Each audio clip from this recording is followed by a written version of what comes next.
On the 11th day of Thriftmas, Refashionista Sheri gave to me 11 blanket upcycles.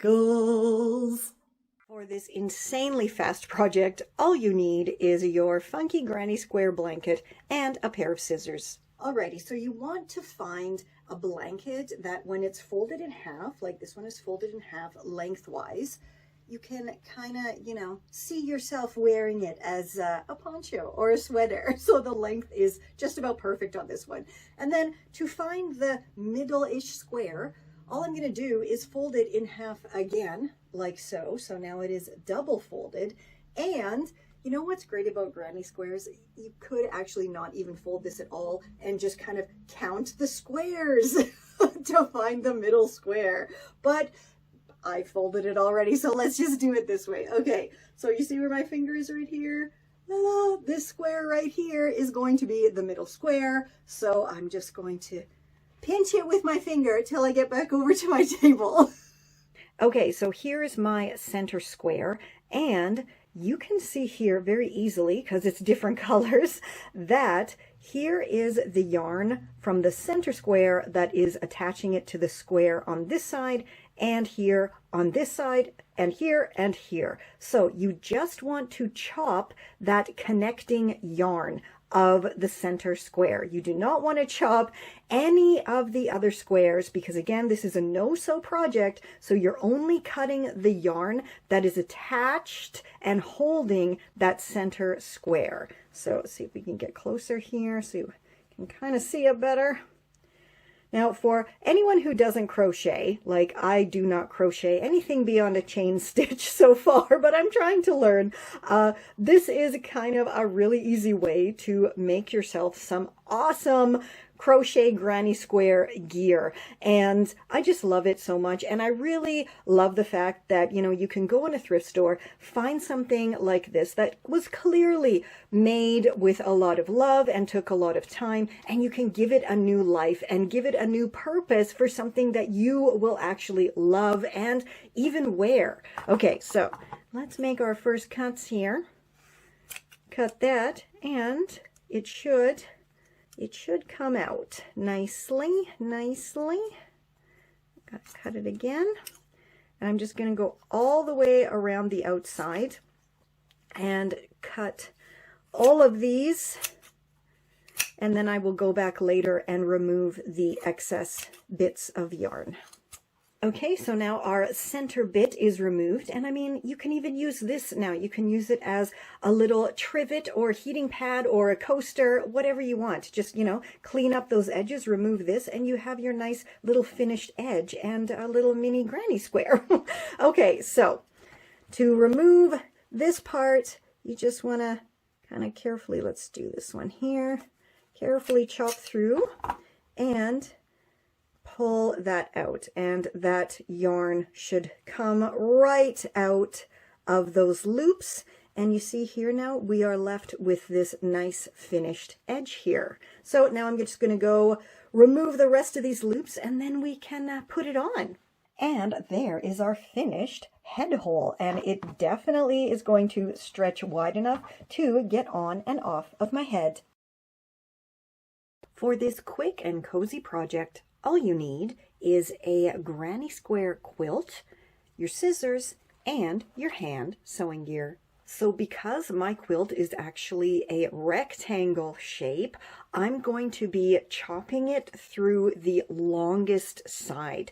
Now, if you are using a quilt that's more of a square, it really doesn't matter. But because I want my finished scarf to be as long as possible, I'm going to be chopping it on the longest length. My quilt also has an uneven number of squares here. I have 1, 2, 3, 4, 5, 6, 7. So I can't just simply chop this in half because then these center squares here would all be fraying and it would look terrible. So what I'm going to do is count 1, 2, 3 on one side, 1, 2, 3 on the other side, and then I know that I'm going to remove this center section of squares here, and then I won't have to bother finishing the edges because they'll already be finished. I will, however, have to do some minor hand stitching here on the edges that get chopped just so they don't fray. So now we can actually get chopping. And I love it when the granny squares are attached with contrasting yarn here because it makes it so much easier. So I can see that the gray is actually the finished edge on both side granny squares here. So all I have to do is chop all of these teal blue pieces of yarn, and then I will still retain my finished edge. So for now, I'm just going to leave this border because I want to chop it and stitch it right away to prevent the fraying. So I'm just going to continue chopping all the way down, and yeah, then I'll come back and we'll see what we do next. So I have my center squares totally removed, and I did go ahead and I just did a really quick blanket stitch on the corner edges here just so they wouldn't fray. And now I have the two pieces with the right sides facing, and I am slowly and carefully doing a whip stitch along one edge to make it into one long length. Now, if you're not comfortable with hand stitching, you can still easily make this because there are these nice wide holes here. You can simply take some yarn, put it through, and, you know, do like basically wide stitches, right? The hole for the stitch is already there. You don't need a needle. Poke some yarn through, loop it around, poke it through the next hole, and then once you get to the end, just knot it off. So now it is all stitched together, and that looks fantastic. So let's go try it on and style it up. How awesome did this come out? Like, the stitching is great. It's totally invisible, and this side totally finished, and this side that I chopped totally finished. And I don't really care if it doesn't have the same border on it. Anyway, this is so super cozy and so super long. And I love granny square upcycles. They're just the greatest. And again, thrift shops are full of these. Okay, now I'm going to show you how I like to wear my super long scarves. All right, so we have the center area in the front. I'm just going to pop it around my neck, then turn around and see I've twisted that around my neck and I brought these to the front. Okay, I'm going to loosen this a little bit and take one side. Tuck it down through that front loop. Take the other side, tuck it down through that front loop. Okay, now these are pretty even in the front, and now I can grab the back area. You see this was here? I just grabbed that, and I'm gonna pull it over my head, and I've just created a lovely little hood for myself, and my neck is covered back here, and all my entire back of my head is covered. Like, how absolutely fantastic is that? So to create this adorable, quick and easy project, all you need is your granny square blanket, a loose-fitting, comfortable sweater to use as a template, and your hand sewing gear. Okay, so the very first thing you need, of course, is your awesome granny square quilt. And I mean, you can use pretty much any size. The only thing that is very important is when it is folded in half with the fold at the top, you need to be able to kind of hold it up to your body and see that, yes, there is more than enough room here to make sleeves and for it to go around your body, because, you know, we're gonna make it into a shirt, or I guess a granny square sweater. So the first step is to simply fold your blanket evenly in half. So right now you want to have the fold at the top of the blanket, and this fold is actually going to become the kind of head hole and shoulder area of your top. Okay, so to find the center square, which is going to become the head hole, it's actually super easy. There's two ways to do so. If your blanket is like mine and has an odd number of squares going across the top, mine has 7, all you have to do is count 1, 2, 3 from one side and 1, 2, 3 from the other side, and there's my center square. If your squares are even numbered, it's a little bit trickier, but still super duper easy. All you have to do is fold your blanket in half again, and the square at the folded point corner is your center square. As you can see, there you go, there's my center, and same thing if it's folded. So now, just like my No Sew Granny Square poncho, we want to remove this center square to create our head hole, and you know, it is super duper easy. The other one was actually easier because the yarn was a different color here. Here it's black, so I gotta kind of try to find where it is connected, and you only want to be cutting the yarn on the center square where it is connected. That way the squares on either side will still remain totally intact, and you won't have to, you know, finish any of the seams. It'll already be done. All right, so I think let's go for this one here.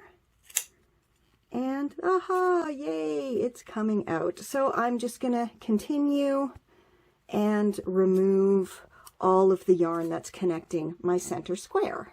So just to prove beyond any shadow of a doubt once again that I am not perfect at all and I make mistakes all of the time when I'm refashioning, yeah, I thought, hey, I'm gonna be clever, and I snipped a piece of yarn and pulled it, and look what happened. It started taking off this square as well. So I'm gonna have to stitch this back together.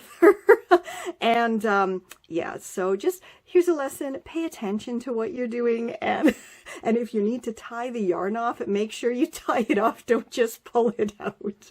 And I now have the perfect head hole, and it is nice and stretchy, so it's more than wide enough to go over my head. So clearly I have now popped my granny square quilt over my head, and the neckline looks great. And now we're going to create the side seams, because just like this, it's a poncho and we're making a sweater. Okay, so there's 2 ways you can do this. Very, very easy. First way is to just kind of lift your arms up and match up the corners, and then just kind of pin it where you would like, you know, your side seams to start at the bottom, and then put another pin at your kind of underarm area, and then you're just going to stitch it. That's it. Super duper simple. But I have a more precise way of doing this, so let's go back to the table. So for this next method, you're going to need your quilt folded in half with the right sides facing. Now, sometimes it can be difficult to figure out what is the right side when you're dealing with like quilts or tablecloths or linens of just about any kind.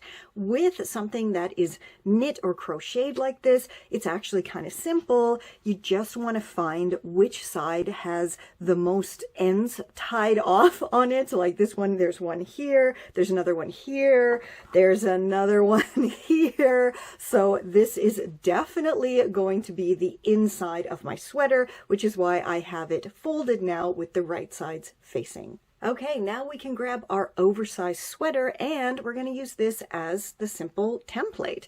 So you want to have the collar areas lined up as best as you can. I mean, this has a much wider collar than this, so we're just, you know, guesstimating. Nothing has to be super duper amazingly perfect at this point.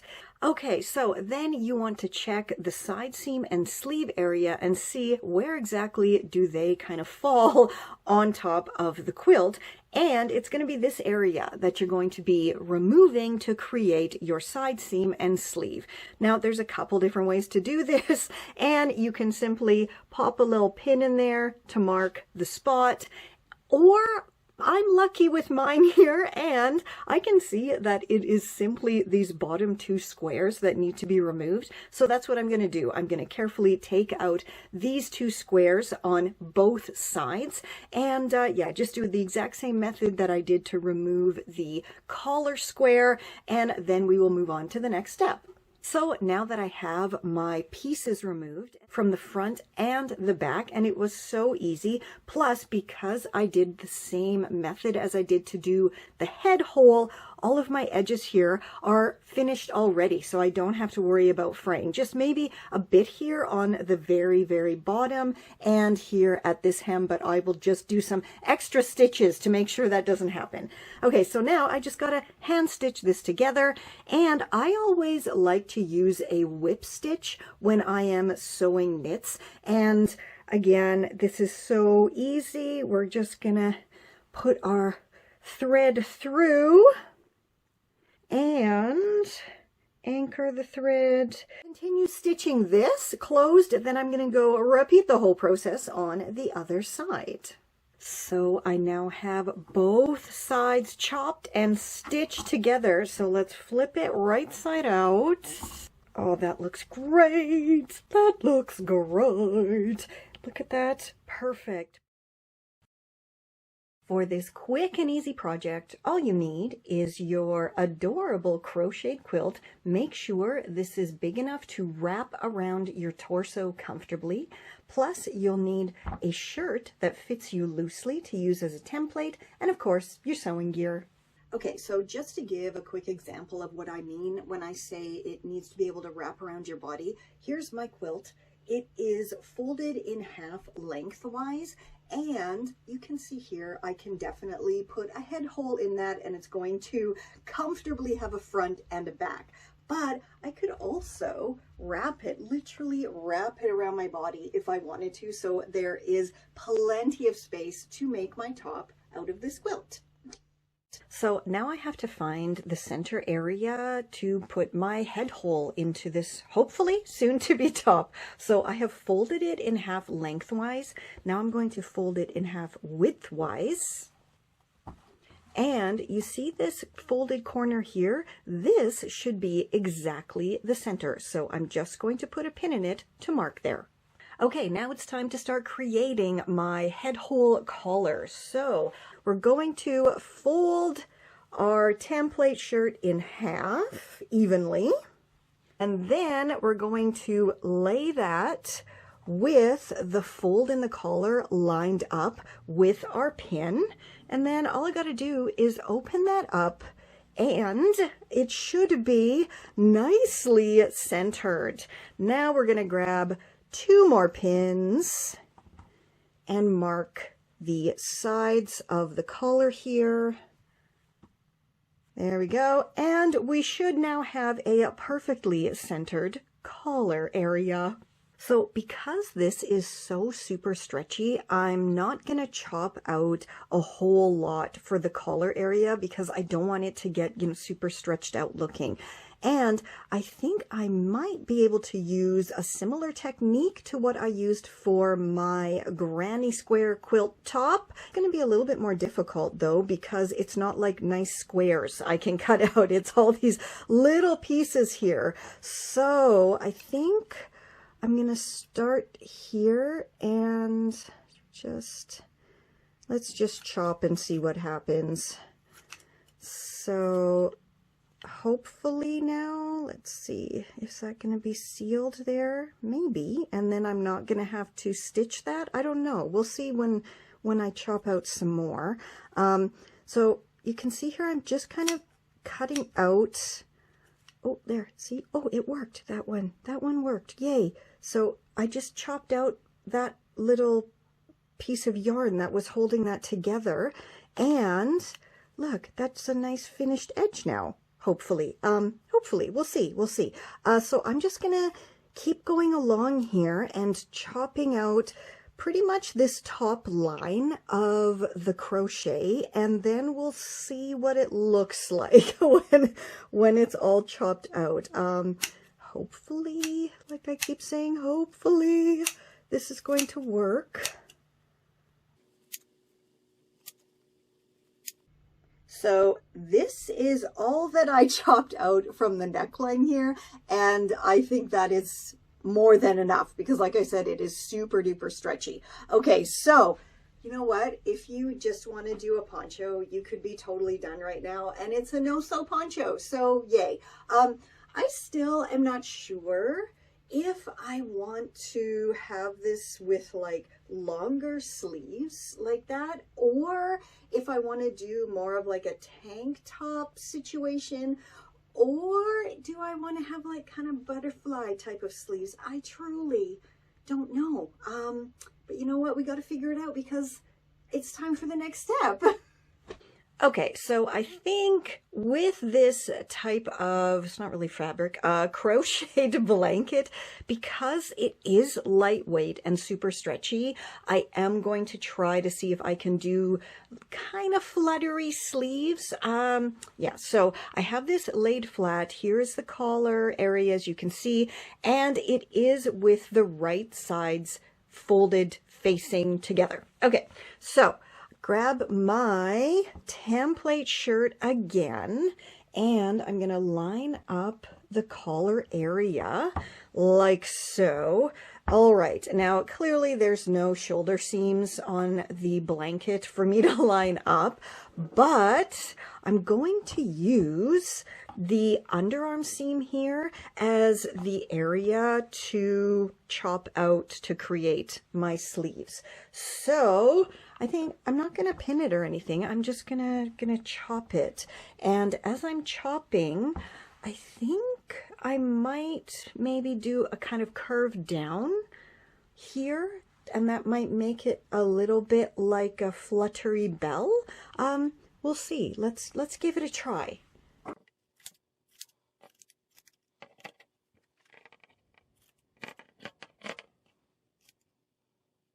Okay, so because I did just chop through here with a total disregard to to the crochet, it is going to start coming apart. So the very first thing I'm going to do now is go and stitch a straight stitch just down to seal up these edges here, and then I'm going to go back later and do it properly. But just for now, I don't want it to be coming apart as I'm doing the other side. Okay, so I have just popped it on here to see what it looks like, and that looks pretty cool. That looks like a trumpet sleeve a little bit. I mean, I do absolutely have to fix this and restitch it, but for just a quick stitch here to see what it looks like and to hold it together, I think that looks pretty cool. Okay, let's go do the other side now. Okay, so I have it now laid flat again. It is inside out, and I'm just going to fold it in half as evenly as I possibly can and use the previously chopped and stitched side as a template to cut out the other side. Okay, now I'm going to go stitch this side up, and then I'm going to trim off all the excess and then do a tight wide zigzag over the two interior seams just to seal everything up properly. So the sides are done, the sleeves are done. Now I could leave the neckline as is, but I just think it looks kind of choppy. I mean, it's not going to fray because of how I cut it out, but I think it would look super cute if I bind it with this lace maybe, or perhaps this one. I don't know. I'm not sure. So I shall do a poll, and we'll see which one I'm going to use. And then I'm going to go and bind this up, and then we can try it on and style it up. So what I mean when I say it needs to wrap comfortably around your body is that lengthwise, this is a rectangle, so I'm going lengthwise here, and I need to be able to put it all the way around my body like this and have some space. This also is like down to my ankles, and you know, I'm wearing super baggy clothes and I can fit it very comfortably around my body. All right, so for my first step, I have my blanket folded in half lengthwise with the right sides facing, and then I'm simply going to stitch the longest open side together to create a very big blanket tube. Okay, so once you have those open edges stitched together, you'll have something that looks like this. And you absolutely want to try it on and make sure you can easily slip it on and off over your head, which clearly I can. And you see there, is that seam now, which is going to be the back seam. And those are simply those two open edges that I stitched together. Now let's go figure out how we're going to turn this tube into a dress. I feel like a wiggly worm.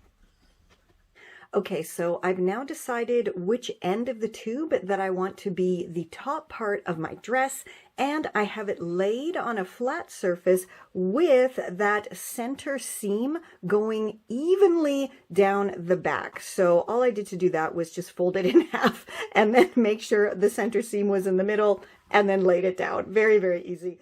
So I'm simply going to center that on top of my blanket tube. And again, I'm just eyeballing things here. You can measure if you want to. I might measure when I'm done doing this part, but I'm not sure. I usually just eyeball everything, right? Here are the edges of the sides of my template top, and I'm just going to mark that area plus about 1 centimeter, I guess, onto my blanket tube at the top edge here. And now maybe, I don't know, that looks about even to me. So I'm just going to fold it over. Yeah, that's totally even. Okay, so you know what? Just for fun, let's measure this and see how accurate I am.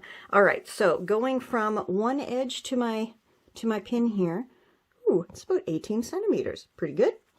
And let's go from the other one. And again, 18-ish centimeters. So that's close enough for me, I think. Eyeballing definitely works if you have a good eye. So now all I'm going to do is stitch from my pin down to the edge here to close up this section and this section. And then that will leave me with an opening for my head hole. And then we're going to move on to the next step. This is getting funnier and funnier with every step that we're doing.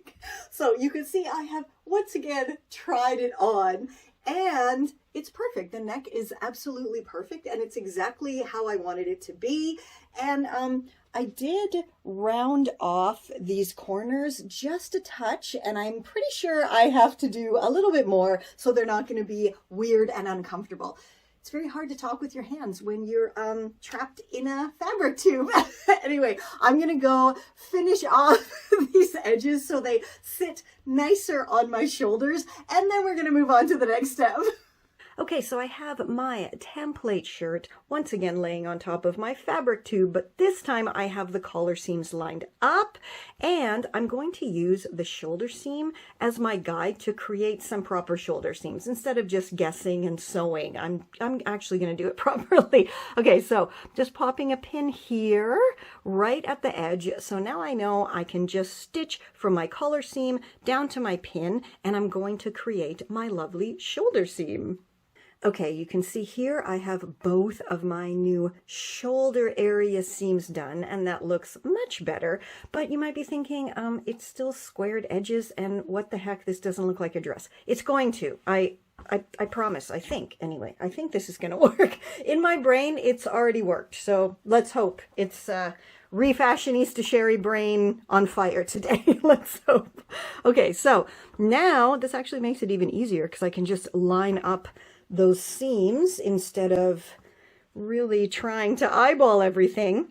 And now I'm going to go and chop out these sleeve holes right here. And then I'm going to create some sleeves to go in the holes. But as I'm chopping these out, I'm also going to get rid of this bulkiness up here because I have my seam there now. So if I cut that off, all will be well. So that's what I'm going to do. Look, that's looking more and more like a dress bodice, isn't it? Yay! Okay, so to make my life even easier now, I'm simply going to fold this side over to this side and use the cut side as the template to chop out the other side. And then we're going to create our sleeves. It's looking more and more like a dress, and I'm no longer trapped in a tube, but of course we have to create our sleeves. And to do that, all I'm going to do is shorten this to my desired length and then use the chopped bottom to create my awesome sleeves. So let's go do it. Okay, I am in absolute shock, as always, at how totally amazing this is turning out. So stick around, we're almost done, and then we're going to do the big reveal. But I chopped the bottom, and then, because the bottom was, of course, super fraying, because, I mean, this is crazy fraying fabric, right? I then bound the bottom first with some vintage lace, but then I was thinking, I don't like that too much. So then I went and I added more vintage lace. But as I was stitching, even though I had measured, I was running out of lace. Of course I was, because this is incredibly stretchy. So I was unintentionally stretching as I was stitching. But that's okay, because I found this lace in my stash, which I think is close enough. Like the bottom edge here, it's close enough, right? And it's a pretty similar color. So half of the hem of my dress has this lace, and then we come over here and the other half have blah, blah. The other half has this lace, which I think is fine, because what do I always say? Perfection is the enemy of good enough, right? And this actually looks absolutely phenomenal when it's on. So you know what? It's time to do the sleeves and finish it off. So here is the bottom piece that I chopped off, and it's going to become my sleeves in just a couple of minutes here. So the first thing I'm going to do is just chop it in half, so I have two pieces. And of course, I'm going to get rid of this thick, bulky seam as well. So now I have two pretty equally sized pieces, and I'm just going to go stitch this raw edge together on both of them to create my two tubes that will then become my sleeves. So I now have my two lovely sleeve tubes completed, and I did go ahead and just kind of gently round off the top edge here because they were looking kind of manky, and I think it'll fit into the sleeve hole a lot better with a nice rounded edge. But that's all it is. It's just a tube of fabric. So now let's grab the dress and add the sleeves. Okay, so I now have my dress inside out, and I have my sleeve right side out. And why is that? Well, we know why that is by now, right? That is so when I put the sleeve into the dress, the right sides will be facing, and then everything will be as it should be. So you can see here, I'm putting that curved edge up at the shoulder area, and then the side that I curved it down to be a little bit less wide is going to match up with the side seam, of which there isn't one, so that's great. Anyway, we're gonna guesstimate where the side seam is on here, and then I'm just gonna go stitch this together and repeat it on the other side. I know I say this all the time, and I know I shock myself all the time, but as you guys know, I didn't grow up sewing. I'm pretty new to this still, and every time I manage to figure out how to make something into something else, it shocks the crap out of me. But anyway, this is absolutely darlingly, wonderfully awesome, and it is so similar to a dress that I was actually coveting since the 90s when I saw it in one of my favorite Gen X movies. So let's go try this on, style it up, and yeah, do a little bit of a comparison.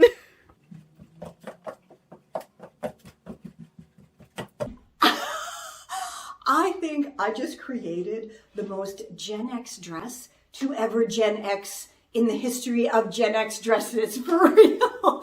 And as I mentioned before, this dress is so close to a dress that I've been coveting since I saw it in a movie in the 90s. And of course, that movie was Reality Bites. Where my fellow Gen Xers at that absolutely loved that movie, but now watch it and kind of go, that's kind of problematic, like a lot of the things, but still, it's so super relatable. Anyway, I coveted the dress that Lainey was wearing that was so rudely called a doily dress. And you know what? This is very, very close to that dress, but I made it to my own taste and style, so it's even better because it's exactly like I want it to be. Fantastic!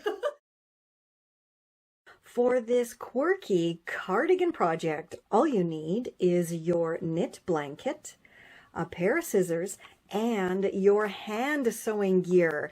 So because I already made this granny square blanket into a No Sew Poncho, my general neckline area here is already done. So all I have to do is remove these squares here to open up the front to create my cardigan. All I'm going to do is the exact same thing I did with this one, and I'm just going to chop the gray yarn and gently pull it out of the green yarn here. So then that way I will still have this nice finished edge all the way down the front of my cardigan, and I won't have to try to faff about trying to crochet it closed, which I really am terrible at doing. Okay, so I'm going to continue doing this. It does take a while because, you know, you got to be careful. You're not cutting things that shouldn't be cut. And once this is all removed, we will come back and do the next step. Okay, now that the front bit has been removed here, you can definitely see how this could pretty easily be turned into a cardigan. Or I can see it. I mean, it's in my head. It's already done in my head. So fingers crossed that what's in my head is actually going to work when we try to do it on the actual blanket here. So let's pop back over to the table and see what's next. So my table definitely wasn't big enough to lay it flat, so I have put it on the floor, and you can see here I have these two front flaps folded over at the top. There is the open center part there, and now I need to go grab a loose fitting jacket to use to create my side seams and sleeves. So I decided to use my super fluffy faux fur Cookie Monster jacket because it is so loose and wide and perfect, I think, for a cardigan template. So all I did here was line up the collar with the collar area of my soon-to-be cardigan, and then I simply came over here and I popped a pin at the edge point, the side seam area here of my jacket, and then another pin right there at around the underarm seam area. And you can see here now, I'm pretty much going to be chopping out these 2 rows of 3, and I'm going to do that on both sides of my soon-to-be cardigan. How perfect does that look? That's definitely looking like a cardigan now. And all I have to do is go stitch this seam together here and that seam, and that will create my side seam and my sleeves. And I'll do that on both sides. And I'm going to use a blanket stitch because, well, this is a blanket. And again, if you don't know how to do any sort of cool hand stitches, grab my Sewing Basics ebook or take my Refashioning 101 e-course. How absolutely adorable is this? Come on, this came out so perfect. The only thing that I'm not happy about are the sleeves because, of course, they are just a little bit longer than my elbow. But you know what? I still have those side pieces that I chopped, so let's go figure out how we can use them to extend my sleeves. And maybe I can make some funky bell-looking sleeves, so let's get to it. So I have 4 of the chopped out side pieces here. 1, 2, 3, 4. And what I did was I grabbed 2, popped them together with the right sides facing, and then using my funky little blanket stitch, I stitched the open sides together and I created these little sleeve cuff tubes. And I think these are actually wide enough that I can make them bell out a little bit, which is so super cool. So I now have 2 fabulous sleeve cuff tubes, and now it's time to stitch them onto the sweater sleeves. So I have my sweater laying right side out, and I have my sleeve cuff inside out, and now I'm just going to pop the sleeve cuff over the end of my sweater sleeve, and I'm going to match up the chopped edge here with the hem of my sleeve, And you can see I'm going to have to gather it just a little bit here as I'm stitching, or maybe I can just even stretch that to match, but it's going to have a slight bell, which I love so much. And yeah, now I'm just going to go stitch this on, repeat on the other side, and then we're going to try it on and style it up. For this hopefully a quick and easy hoodie upsizing project, all you need is your too small hoodie and some kind of fabric that coordinates well with the hoodie to use for your upsizing inserts. So I think the very first thing I need to do is figure out if I have enough of my crocheted squares here on the blanket to actually use for the upsizing side inserts. And this blanket actually has 6 squares all the way around, so I'm just going to grab one of the sides here and line it up with the bottom hem of my hoodie. And I don't want to stretch it too much. I want to be able to have enough fabric for seam allowance if needed. So I'm just going to go all the way around from the bottom hem up through the side and down all the way to the sleeve hem here. And look, I have more than enough. I might actually have to stretch a bit to make it all match up nicely, but yeah, just do that first just to make sure that you have a long enough piece of fabric to stretch from the hem of your hoodie all the way up the side to the hem of the sleeve cuff. So I have my hoodie inside out, and I'm going to open up the side seams on both sides of the hoodie from the bottom hem all the way up through the sleeve cuff. So the entire sides will be opened. And my hoodie is now totally opened up on both sides, and it's time to move on to creating the upsizing panels. So clearly first I had to decide which strip of granny squares on this little baby blanket I wanted to use, and I'm going to go with the ones that have the most blue in them so it matches perfectly with my hoodie. And these are so simple to take apart, and I've actually shared more than a few granny square blanket to fashion tutorials, so I shall link those down below for you. I think I actually made a compilation video, so it makes it super easy. Just watch the whole video and you see all the tutorials, but I guess I'm going to have to add this one to it somehow now. But all you are doing is chopping through the area here. Let's see if I can get close enough where it is attached, and then you're going to be left with totally finished edges on your granny squares, so you don't have to worry about fraying. And so that's all I'm going to do is go and chop through these little tiny stitches here where it's all attached. I mean, you can see it wants to come apart, right? Like you could actually just pull them apart right now if you want to take the time to just undo this little stitch here. So I'm going to go do that on both of my panels, and then we're going to attach it to the hoodie. I have my 2 lovely side panels all chopped out, and the edges are not fraying. Perfect. And these are each 6 granny squares long, so let's get them into the hoodie.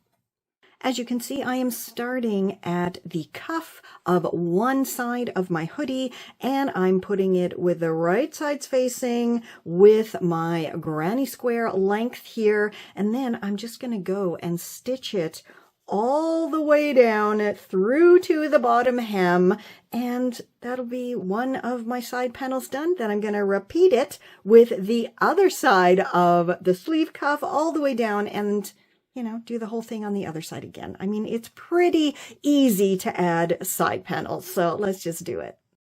It is all stitched together, and you can see here I did first a tight straight stitch, and then I went over top of that with a tight wide zigzag because I don't have a fancy serger, and I just find doing this helps to prevent fraying, and of course it means it's super extra sturdy and stitched together super strong now. So let's flip it right side out. How totally adorable does that look? The sides are definitely wide enough to fit me now. And look, the blues seriously match almost perfectly. So let's go try it on, style it up. Next up are 2 absolutely fabulous upcycled blanket coats, and these tutorials along with 12 other amazing outerwear DIYs are available in my DIY Jackets and Coats ebook linked down below for you. How insanely adorable is this upcycled blanket sleep sack that I made way back in 2011 for my little tiny baby at the time? And you can find this tutorial over on my blog. It will be, of course, linked below for you in the timestamps. And last, but certainly not least, this beauteous, boho, lovely long sleeve blanket sweater tutorial is available on page 112 of my absolutely awesome Refashioning 101 book. And of course, it's available on Amazon. Stick around because I've got more awesome Thriftmasness headed your way tomorrow. This is Confessions of a Refashionista.